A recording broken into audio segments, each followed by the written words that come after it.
Derek Hayes is a hard-working single father living in a diverse urban neighborhood, juggling a full-time job and caring for his young daughter. Maya has never been easy, but he prides himself on being an active and loving parent. One afternoon, while shopping at the local mall with Maya, Derek comes across a young girl wandering alone. Concerned for her safety, he immediately steps in, offering help and trying to reunite her with her family. What Derek doesn't know is that the little girl, Lila, is the daughter of the city's powerful CEO mayor, a highly influential figure in both the business and political landscape. The incident soon spirals into a series of events that will change Derek's life in unexpected ways, as Derek's act of kindness catches the attention of the media and the elite circles of the city. His relationship with Maya, his job, and his position in society are all put to the test. What started as a simple act of compassion soon uncovers deep social divides, hidden truths, and forces Derek to question what he truly values in life: the pursuit of success or the preservation of his integrity and family. Derek Hayes was no stranger to hard work. As a single father, life was always a balancing act: work, home, bills, and school. Every day was about doing his best, making sure Maya, his 7-year-old daughter, was taken care of.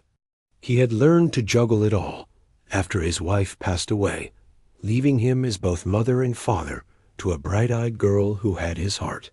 On a typical Saturday afternoon, Derek and Maya made their way to the local mall. It was their usual weekend, outing a chance for Derek to unwind while Maya indulged in her favorite pastime: window shopping for toys and clothes she couldn't always have. They didn't have much, but Derek always made sure Maya felt like the luckiest girl in the world. Today, however, wasn't like the others. As they wandered through the crowd, Derek's attention was drawn to a small, disoriented child standing alone near a fountain. She looked to be about 6 years old, her eyes wide with uncertainty as she clutched a stuffed bear. Her clothes were expensive, clean, pristine, and well-made, but there was an aura of distress around her. No parent in sight. Without thinking, Derek approached her. He bent down to her level, his heart already racing. "Hey there," he said, gently, his voice low and calm. "Are you lost?" The girl looked up at him, blinking in confusion, then nodded. Derek could see the fear in her eyes, the kind only a child could express so openly. He knew what he had to do. "Where's your mom or dad?" he asked, glancing around the area. I don't know," she whispered, shaking her head. "I was looking for them, but I couldn't find them."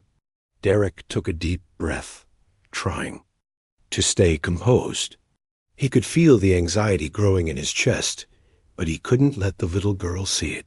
"Okay, let's find them together," he said, offering his hand. "What's your name?" "Lila," she said, her voice barely above a whisper. "All right, Lila, I'm Derek. We'll get you back to your family. Don't worry." As they walked through the mall, Derek kept his eyes peeled for any sign of a frantic parent, hoping he would spot someone looking for their child. But the minutes ticked by, and the more time passed, the more Derek realized he was in deeper than he expected. After nearly 30 minutes of searching the mall for Lila's family, Derek started to panic. The mall was crowded, and the longer they walked, the more it seemed like they were getting nowhere. "Do you remember where you last saw your parents?"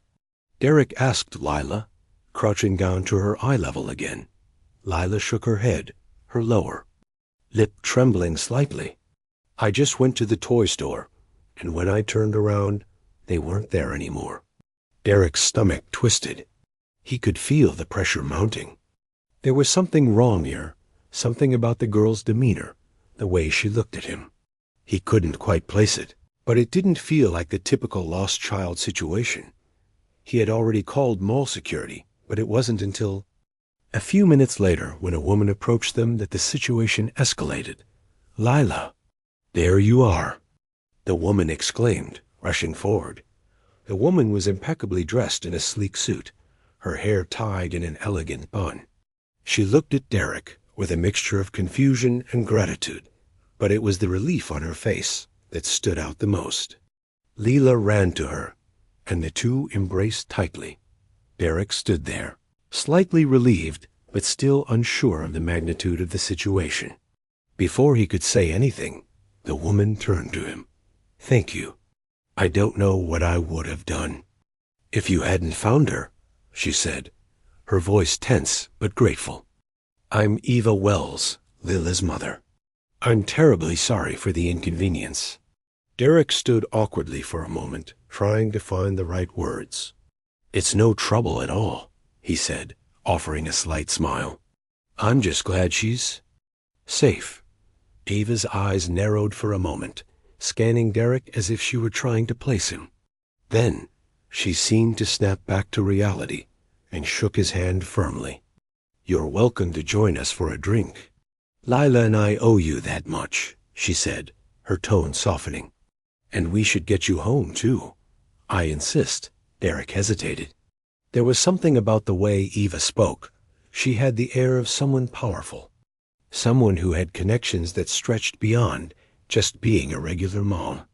It was almost as if she was used to getting her way. Still, Derek didn't want to seem rude. "No need for that," Derek said, stepping back. "I'm just doing what anyone would do. Glad she's all right." Eva, however, wasn't so easily dismissed. She smiled at him with a hint of intrigue.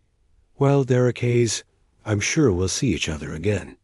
You've earned my gratitude. If there's ever anything I can do for you, don't hesitate to reach out."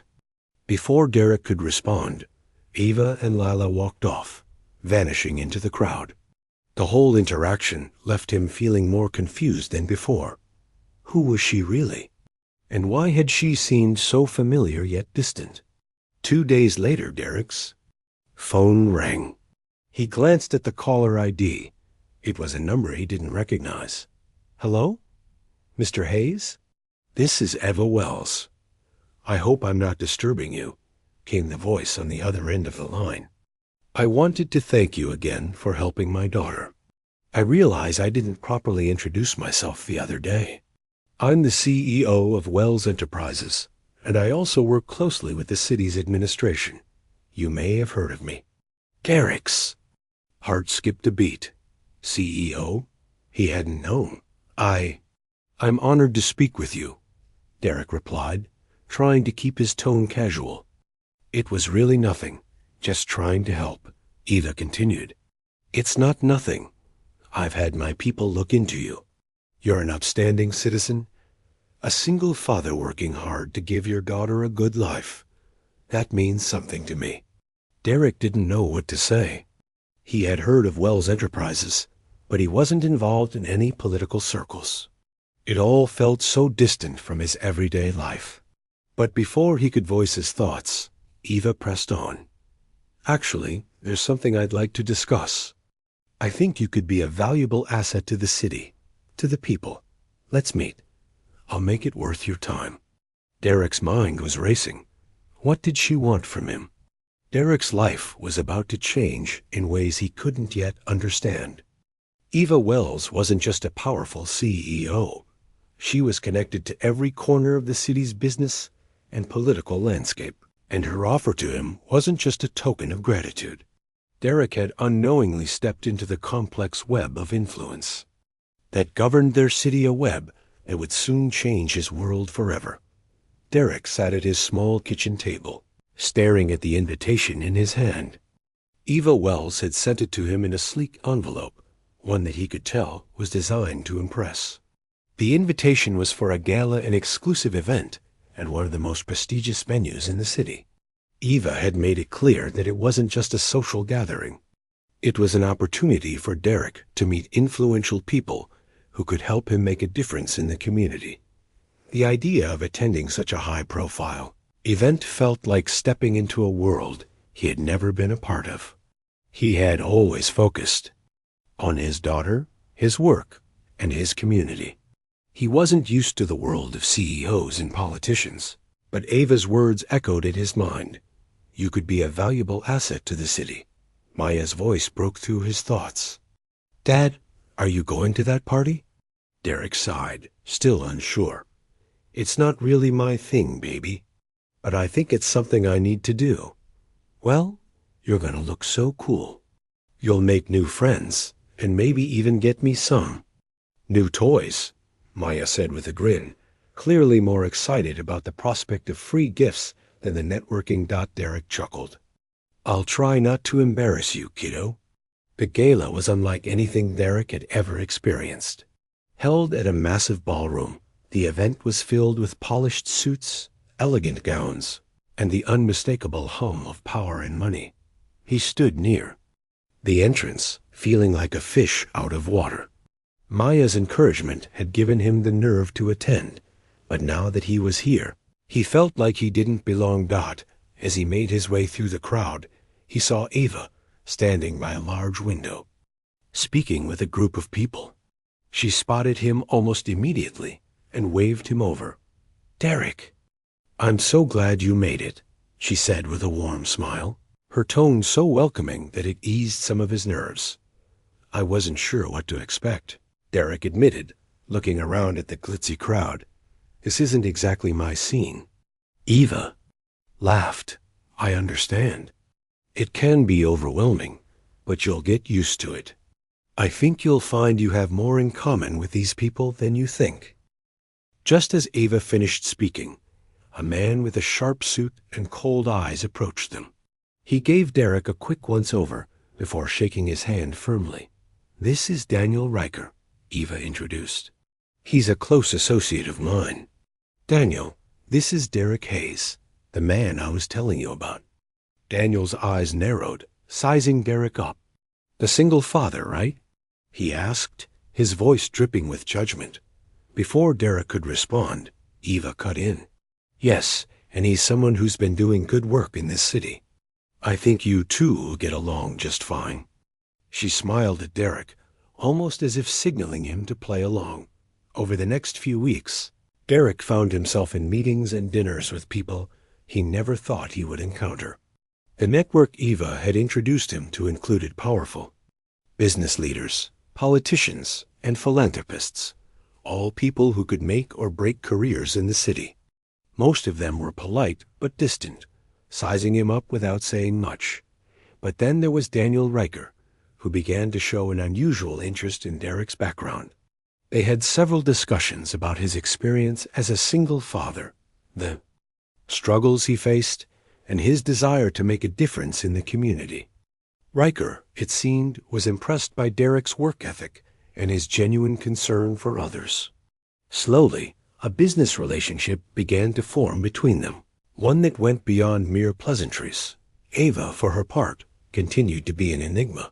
She would call Derek occasionally, asking about his thoughts on various city projects, always positioning herself as a supporter of Derek's vision. But Derek knew that she, too, had her own motivations. The question was, what exactly did she want from him? As Derek became more entangled in this new world, the pressure began to mount. Lila's situation continued to weigh on him, and he began to feel the sting of being a pawn in a game he didn't fully understand. One evening, Derek was at home when he received an unexpected call. It was from Eva. Derek, I need you to come with me tomorrow. We're going to announce a new project to the City One that could change everything. I want you to be there. You'll be a part of it. Derek hesitated. What kind of project? Ava's voice was firm but inviting. It's a community initiative, one that will directly benefit families like yours. I need someone with your perspective to help shape it. Think of it as an opportunity to make a real difference. Derek wasn't sure. He had never trusted someone so powerful before. Was he being used? Or was this his chance to do something bigger than himself? The next day, Derek found himself standing alongside Eva at a press conference. The room was filled with reporters, cameras flashing as Ava took the stage. I'm pleased to announce the launch of the Future Families Initiative, a program designed to support underprivileged families in our city. with a focus on single-parent households. Eva began. I'm honored to have Derek Hayes here with me today as a representative of the community we aim to help. The cameras turned to Derek as he stepped up to the microphone. The weight of the moment hit him hard. He was no longer just a single father from the neighborhood. He was a symbol, a tool in Eva's plan. But he also realized something else. If he played his cards right, he could use this opportunity to push for real change. He took a deep breath and spoke from the heart. I'm here today because I believe in the power of family, and I believe that every child deserves a chance to succeed no matter where they come from, Derek said. This program is a step in the right direction, but we have to make sure it's more than just words on paper. We need action, real change. The crowd erupted into applause. For the first time since he'd entered this world of power and politics, Derek felt like he had control. As the initiative gained momentum, Derek began to notice that not everything was as it seemed. Behind the polished speeches and promises of progress, Eva and Riker's true motives slowly came to light. The project, while benefiting some families, was also a way for them to gain influence and expand their empire. Derek had become an unwilling pawn in their game, and he didn't like it. The closer he got to Eva, the more he realized that she had no intention of actually helping people like him. It was all about power, using the city's needs as leverage to increase her own standing. The realization hit Derek hard. He had been used. But what could he do now? Derek's integrity was on the line. He could no longer stand idly while the people he was supposed to represent were manipulated. He knew he had to make a choice. Stay silent and ride the wave of power that Eva had given him, or break free and expose the truth. He chose the latter. One evening, after a tense meeting with Eva and Riker, Derek decided to confront them. He walked into their office, his mind set on one goal: exposing them for who they truly were. But as he stood in front of them, ready to speak his mind, Eva's calm demeanor threw him off. You know, Derek, she said with a smile, I've been watching you closely. You're not like the others. You have a fire in you, and that's exactly why I want you on my side. Derek stood tall. I'm not here to be anyone's puppet. I'm here to make a real difference, and I will expose what you're doing. Eva's smile faded slightly, and for the first time, Derek saw a flicker of something dangerous in her eyes dot as Derek took his stand against Eva. He knew there would be consequences. The media coverage was explosive, and the public's reaction was divided. Many praised him for standing up against the system, while others questioned his motives. But in the end, Derek knew that he had done the right thing. Eva's empire began to crumble as the truth about the Future Families Initiative came to light. Riker was arrested for fraud, and Eva was forced to step down from her position. But Derek's fight was far from over. The following chapters would explore Derek's efforts to rebuild his life and community. From taking leadership of a new initiative focused on actual, meaningful change, to reconciling his role as a father with his newfound responsibility, Derek would face numerous challenges, both external and internal. His journey would be one of redemption, learning to trust again, and finding his true purpose in a world that often seems indifferent to the struggles of the everyday person. After the scandal, Derek felt a sense of both relief and responsibility.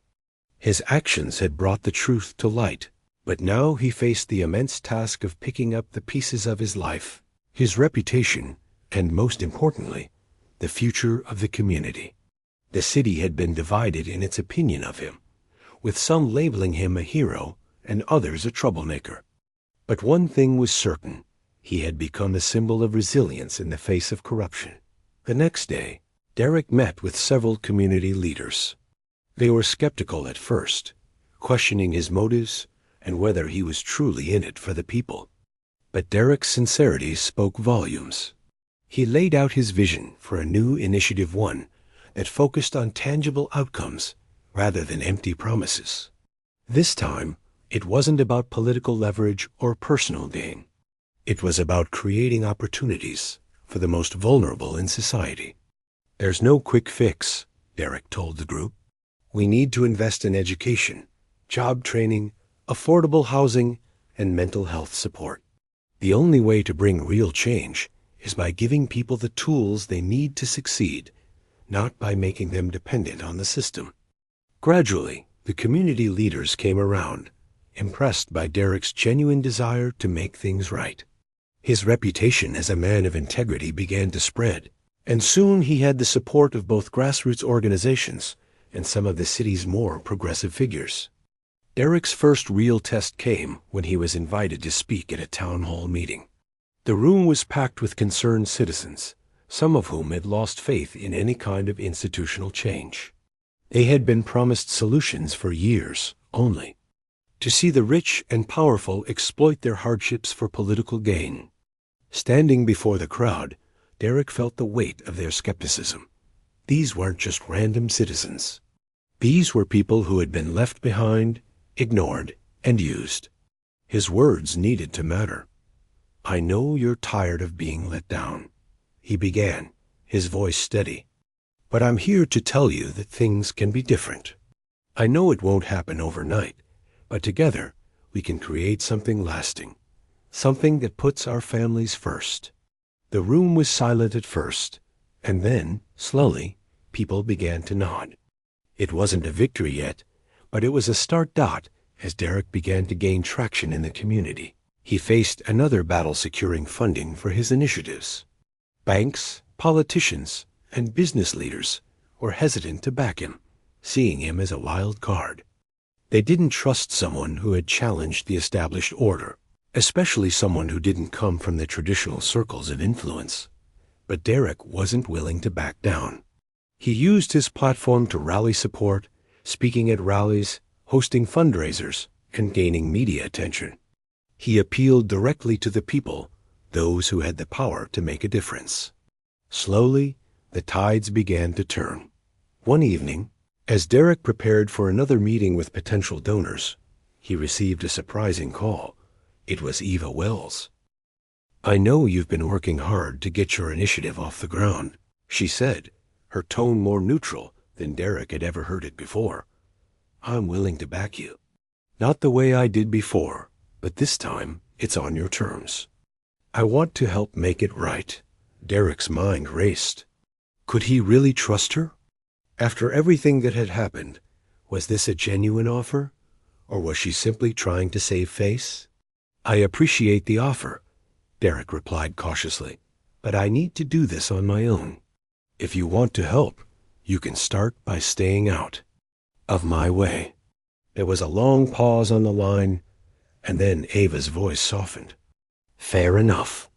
Just remember, the offer's on the table when you're ready. Despite his reservations, Derek's decision to go it alone wasn't as simple as he had hoped. Running a community-based initiative without the financial backing of powerful people made the road ahead incredibly difficult. One day, while Derek was preparing for a community outreach event, he got a surprise visitor, Daniel Riker. I'm not here to fight you, Derek, Daniel said, walking into the modest office Derek had rented. I've been following what you're doing. You've got the right idea, but you're going to need resources. And I can help with that. Derek narrowed his eyes. I'm not interested in anything you're offering. Daniel held up his hands. I get it. You don't trust me. But I'm not asking you to join me. I'm asking if you'll let me help your cause. I've seen the difference you're making, and I want to be a part of that. For a moment, Derek hesitated. He thought of his daughter, the community, and the lives he hoped to change. Could he put his personal feelings aside for the greater good? After a long pause, Derek finally spoke. All right. But I want full transparency, Daniel. No more secrets. We do this my way. Daniel nodded. Agreed. With Daniel's financial support, Derek's initiative began to grow faster than he had ever imagined. He was able to fund educational programs, job fairs, and affordable housing projects. He started seeing real change in his community. Families were getting back on their feet, children were receiving scholarships, and new businesses were opening in neighborhoods that had been neglected for years. But success brought its own challenges. Derek faced growing opposition from the city's old guard, those who had benefited from the status quo. They saw Derek as a threat to their power, and they would stop at nothing to discredit him. He had to navigate political attacks, media scrutiny, and even threats to his personal safety. One day, Derek received an anonymous message.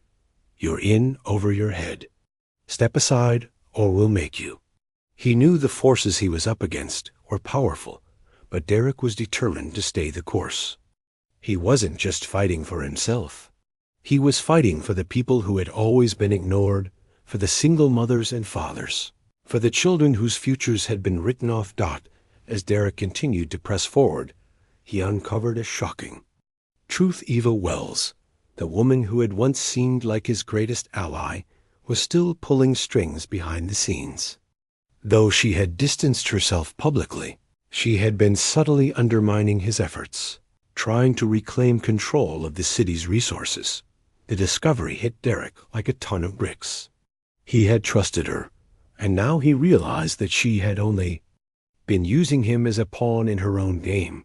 Determined to expose her for who she truly was, Derek began gathering evidence. He worked with his team, digging into her business dealings, her political connections, and her manipulation of public resources. It was a dangerous game, one that could cost him everything. After weeks of research and interviews with insiders, Derek was ready to take action. With the help of trusted journalists, he published a detailed expose about Eva Wells and the full extent of her manipulation. The article hit the front pages of every local news outlet. Eva's empire began to unravel. Her connections, once seen as invincible, started to fall apart. Public trust in her plummeted, and soon investigations were launched into her practices. But even as Eva's influence began to diminish, Derek's reputation soared. He had become a voice for the voiceless, a symbol of the fight against corruption. And he wasn't done yet. The media storm surrounding Eva's downfall began to quiet, and Derek could finally breathe again. The city had started to embrace his vision, and for the first time in a long while, Derek felt a sense of pride. He had fought the good fight and won, but the real work was just beginning. His community was stronger, now united in ways they hadn't been before. Derek's initiative was helping more families than he had ever imagined. And with each passing day, the city grew a little brighter. Derek stood at the window of his office, watching the sun set over the skyline. Maya came into the room, her small hand grabbing his. "Dad, we did it, didn't we?" she asked. Derek smiled, looking down at his daughter. "Yeah, kiddo. We did." As the weeks passed, Derek found himself more deeply involved in his initiative than ever before. The city was starting to show signs of positive change, but he knew this wasn't enough. His mission wasn't just about immediate results.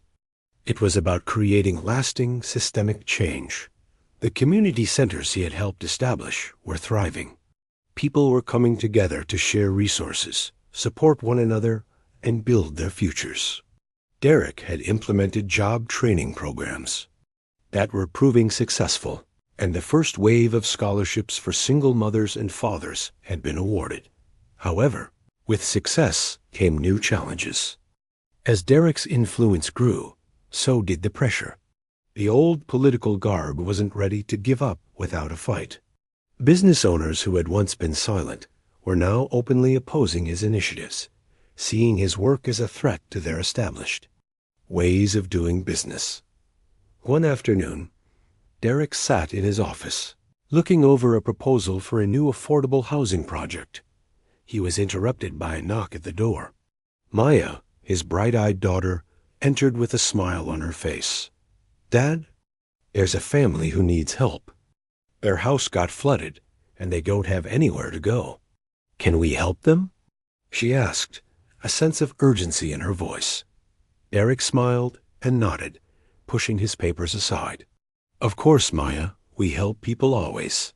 He stood up, walked over to the window, and looked out over the city. He knew the road ahead wouldn't be easy, but he also knew it was the right path. He had already come so far, and there was still so much more to do. Derek's success had not gone unnoticed. While many in the community supported him, the city's powerful elite saw him as a growing threat. Behind closed doors, conversations were happening. People were trying to figure out how to neutralize him without causing a public backlash. One of these conversations took place in the penthouse office of Gregory Lawton, a long-time political leader who had once worked closely with Eva Wells. Lawton was known for his old-school power and influence, and his methods were ruthless. "What we need to do is simple," Lawton said, his voice cold and calculating. "We find something on him. Derek Hayes may look like a hero, but we need to expose his weaknesses. Everyone has a skeleton in their closet. But we can't afford to go after him directly," one of his colleagues, a business tycoon named Oliver Gray, interjected. "The public loves him. If we come after him, it could backfire." Lawton leaned back in his chair, his fingers steepled. "No, we don't come after him directly. We go after his support. His initiative is based on community backing. Take that away, and he'll fall.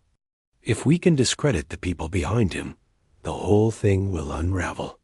It didn't take long before the first whispers began to spread.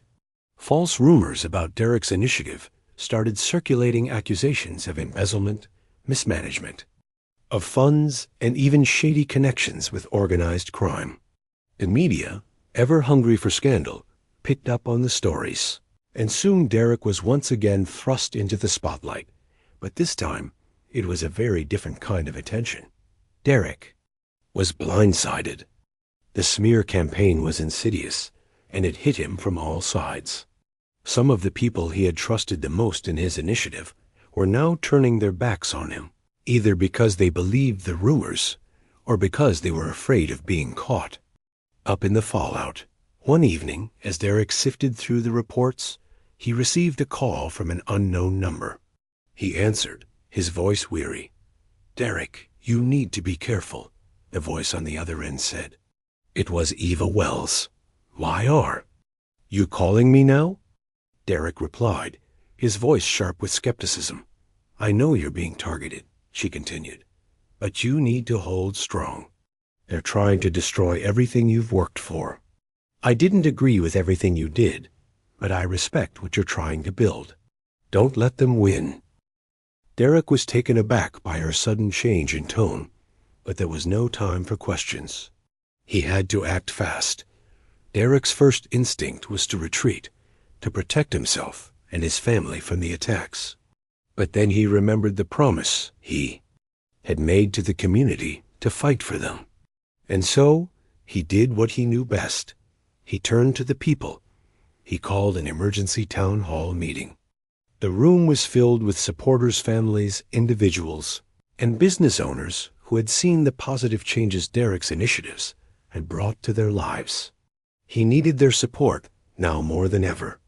"Look, I know you've heard the rumors," Derek began, his voice steady but full of determination. "But you know me.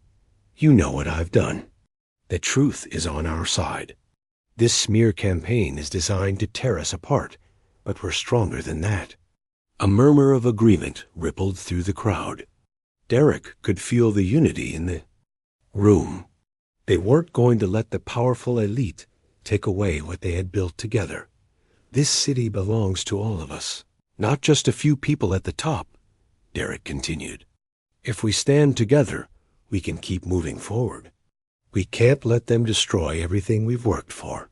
The crowd erupted into applause, and for the first time in days, Derek felt a renewed sense of hope. His people were behind him, and that made all the difference.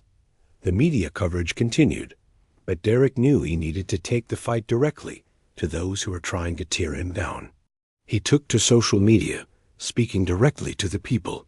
He held interviews with Reporters who had once questioned his motives, showing them the truth behind the initiative's successes. "Listen, I'm not perfect," Derek said in one live interview. "I've made mistakes, and I've learned from them. But this initiative, this city, is not about me. It's about us. It's about making sure every single person in this community has a chance. We won't be silenced." His words resonated with the public, and soon the smear campaign began to lose its effectiveness. More and more people rallied behind him, and pressure began to mount on the city's elite. The truth was catching up with them. Derek's efforts to rebuild trust in his initiative were paying off. Local businesses were stepping up, donating to the cause, and new partnerships were forming with advocacy groups that aligned with Derek's vision. The smear campaign, while damaging, had ultimately solidified his position as a true leader in the community. Still, the fight wasn't over. As Derek continued to expose the corruption, he learned of a final, shocking truth. The mastermind behind the campaign against him wasn't just the city's elite. It was someone closer to home, someone he never would have expected. The news hit Derek hard. But now, he had no choice but to confront it head-on. Derek stood in his office, staring at the documents in front of him. The evidence was irrefutable. The person who had orchestrated the smear campaign, the person who had attempted to destroy everything Derek had built, was none other than Daniel Riker. Riker had been using his position and financial backing to manipulate the system in his favor, all while pretending to be Derek's ally. The betrayal was almost too much to process. Derek's first instinct was to confront Riker directly. But as he thought about it, he realized that there was a better way. He would expose Riker for who he truly was, just as he had done with Eva. Derek invited Riker to a meeting, knowing it would be the turning point. The confrontation was inevitable, but Derek wasn't going to back down. Riker arrived, cool and collected, unaware of the bombshell Derek was about to drop. Derek confronted him with the evidence, piece by piece, showing how Riker had played both sides of the game, all while undermining the very people he claimed to support. "You've been using me," Derek said, his voice steady but full of fury. "You never cared about this community. It was always about you and your power." Riker's face hardened, but he didn't deny it. "You're right. I did what I had to do. But don't think you can stop me now." "I already have," Derek replied, pulling out the final piece of evidence proof of Riker's illegal dealings with city officials. "This is over." The fight for the soul of the city had reached its peak. Derek had defeated the people who tried to tear him down, and now he was ready to rebuild once again, this time on his own terms. With Riker exposed and taken down, Derek emerged as the undisputed leader of the movement. He had fought tooth and nail for the truth, and now it was time to rebuild from the ground up. The community rallied behind him, stronger than ever. And as Derek looked at the horizon, he knew that this was only the beginning. His work was far from finished, but for the first time in a long time, Derek Hayes felt like he had finally found his place in the world, a place where he could, as months passed, Derek's work continued to grow and expand. His initiative, once a small community project, had blossomed into a movement that transformed not only the lives of individuals, but the very fabric of the city itself. The corrupt elite had been exposed, and their hold on the city was shattered. Derek had brought real change to the lives of thousands. No longer was the city a place where the rich controlled everything. The people now had a voice. With his reputation restored and the public on his side, Derek found himself sitting in the mayor's office, facing an unexpected decision. He had been offered the role of deputy mayor, a position that would allow him to implement even more change on a grander scale. It was a dream come true for most, but Derek had to weigh the costs. Looking out the window at the city he had fought so hard to transform, Derek knew that taking the position could mean stepping into the very system he had spent years dismantling. He was no longer just an activist. He was a leader, and leaders often had to make hard choices. But he also realized that by accepting the position, he could protect the work he had started and ensure that it continued. Maya, now an older child with an understanding far beyond her years, entered the room. She sat beside him, a knowing smile on her face. "Dad, I think it's time for you to make things official. You've done all this work, and now you can make sure it lasts." Her words struck Derek deep, and in that moment he understood that. It was never about titles. It was about the impact he could leave behind. Whether as a community leader or in a governmental role, his mission had always been the same: to make life better for the people who needed it most. With a deep breath, Derek made his decision. He accepted the offer, but on his own terms. He would continue his work from within the system, never compromising his values or the people he represented. The fight wasn't over, it was just beginning. Years later, the city had undergone a complete transformation. Derek's initiative had become a model for other cities across the country. Affordable housing, educational programs, and job creation were no longer just ideas. They were the standard. Crime rates had dropped, unemployment was at an all-time low, and families were thriving. Derek had kept his promises, and as he stood at a community event, surrounded by friends, colleagues, and the people who had supported him from the beginning, he couldn't help but feel proud. Maya, now a young adult, stood beside him. "You did it, Dad," she said softly. Derek smiled, looking out over the crowd. "We did it, Maya. Together, we did it." As the sun set over the city, Derek knew one thing for certain. This was only the beginning. The real legacy of change was not in the laws or the policies, but in the lives he had touched, the people who had once been forgotten and now had a future. And with that, Derek Hayes walked forward, knowing that the work he had started would live on long after he was gone.